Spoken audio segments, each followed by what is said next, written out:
Assalamualaikum warahmatullahi wabarakatuh.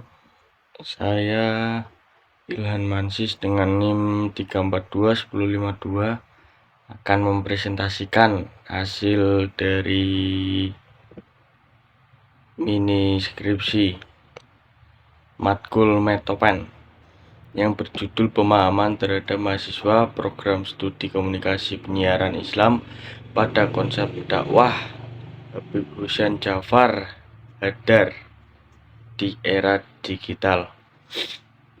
Yang pertama ada latar belakang. Mahasiswa Komunikasi Penyiaran Islam adalah jurusan ilmu komunikasi yang berada di perguruan tinggi Islam, di mana mahasiswa di prodi tersebut selain dibekali skill komunikasi yang baik juga membawa misi pembangunan masyarakat dalam dunia broadcasting. Terus ada dakwah merupakan salah satu kewajiban umat muslim. Hukum berdakwah pada intinya ialah fardu ain, artinya hal ini berlaku bagi setiap seorang muslim. Tapi dalam sebuah konteks dakwah yang modern, sebaiknya dipelajari dengan pola pikir yang lebih luas. Sebuah dakwah tidak hanya semata-mata berbicara dengan umum ataupun di sebuah acara televisi. Lalu ada Habib Jafar Al-Haddar, adalah seorang ulama dan cendekiawan muslim yang berasal dari Yaman. Namun sebagai model pengetahuan saya terbatas hingga September 2021 dan saya tidak memiliki informasi terperinci tentang kehidupan atau karya-karya khusus dari Habib Jafar Al-Haddar. Habib Jafar Al-Haddar merupakan salah satu tokoh yang dihormati dalam umat Islam, terutama di kalangan komunitas muslim di Yaman dan wilayah sekitarnya. Era digital di mana teknologi digital, khususnya teknologi informasi dan komunikasi, memainkan peran penting dalam kehidupan manusia dan mempengaruhi cara manusia berinteraksi, bekerja, belajar, dan menghibur diri. Era digital ditandai dengan adanya akses yang mudah dan luas terhadap internet. Lalu ada rumusan masalah. Yang pertama ada bagaimana pemahaman mahasiswa KPI terhadap konsep dakwah di era digital. Yang kedua ada apa saja kelebihan dan kekurangan mahasiswa KPI terhadap konsep dakwah di era digital. Yang ketiga ada mengapa mahasiswa KPI dapat memanfaatkan teknologi digital untuk menyebarkan dakwah secara efektif dan tepat sasaran. Yang ketiga ada pembatasan masalah. Fungsi pembatasan masalah adalah agar penelitian lebih efektif, efisien, terarah, dan dapat dikaji lebih mendalam, maka diperlukan pembatasan masalah. Lalu ada manfaat dan tujuan. Berdasarkan latar belakang rumusan masalah di atas menghasilkan beberapa manfaat dan tujuan sebagai berikut. Yang pertama ada manfaat penelitian, yang kedua ada tujuan penelitian,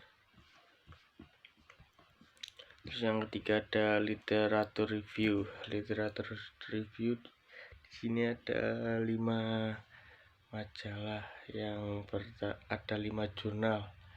Yang pertama yaitu penelitian yang dilakukan oleh Adi Wibowo yang berjudul Penggunaan Media Sosial sebagai Tren Media Dakwah Pendidikan Islam di Era Digital.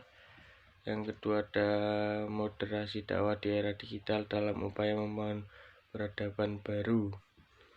Terus yang ketiga ada Dakwah Islam dan tantangannya di era digital.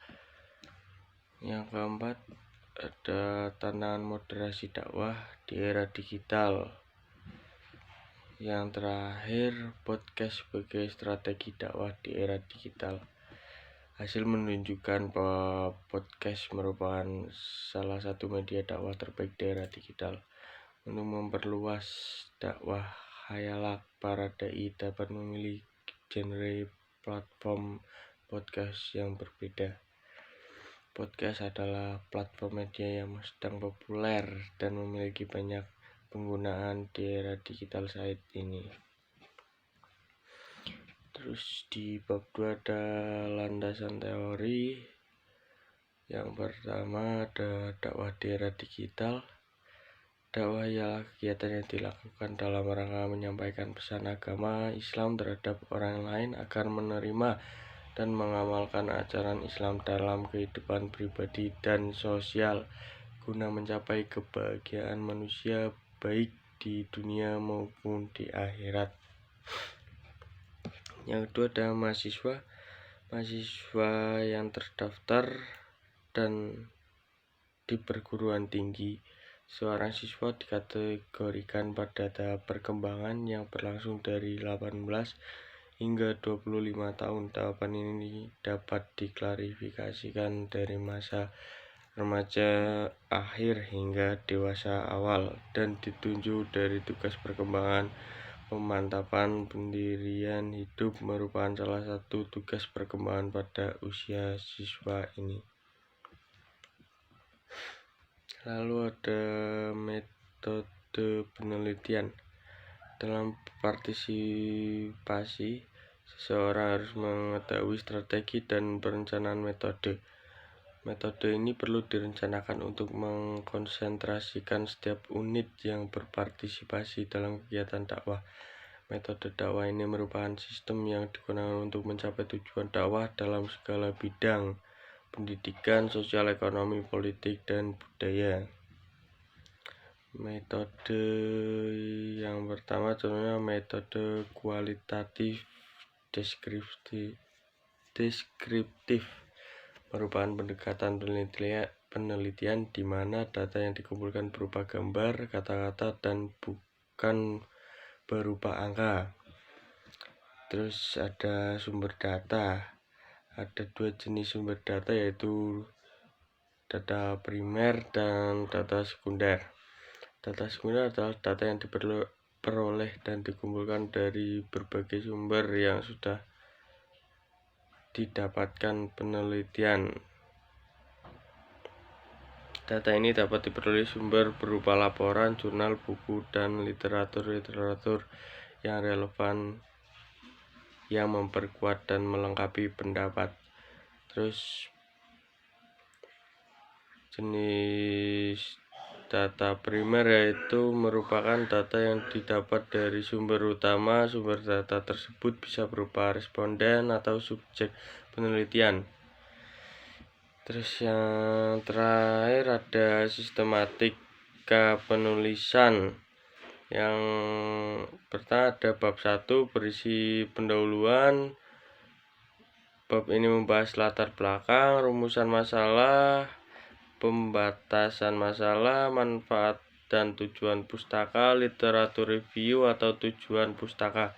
Di bab 2 sendiri ada landasan teori, metode penelitian, dan sistematika penulisan. Yang terakhir ada daftar pustaka. Wassalamualaikum warahmatullahi wabarakatuh.